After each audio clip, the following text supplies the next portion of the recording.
In Genesis 3, the serpent asks, "Did God really say?" Being described as crafty, this single question plants an idea in our heads that changes history as we know it. It gives us the temptation to reach for something that does not belong to us. In verse 6, we read, "Eve also gave some to her husband who was with her, and he ate it."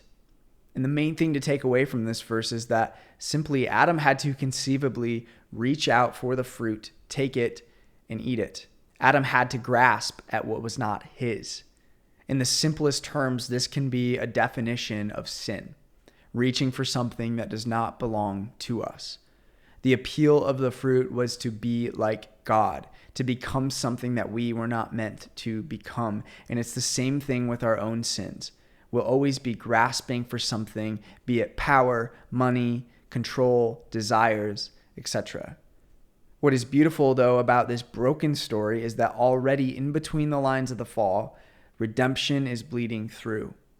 As soon as Adam grabs at what is not his, God is preparing to reach down into creation to redeem it. While we're busy on this side of heaven, reaching for things that are not meant for us, God is grasping down to pull us from the condition that we cannot escape from on our own.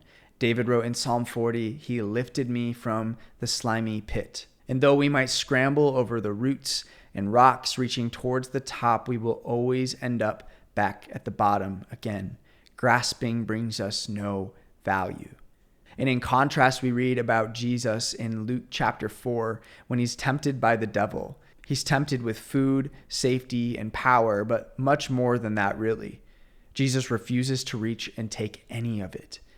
Adam reached out and took a bite of the fruit in hopes of gaining everything.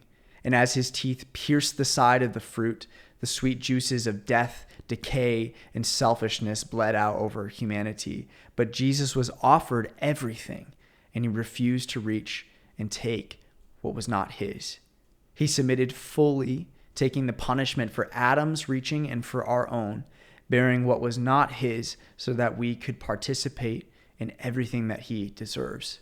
Jesus was greater than Adam.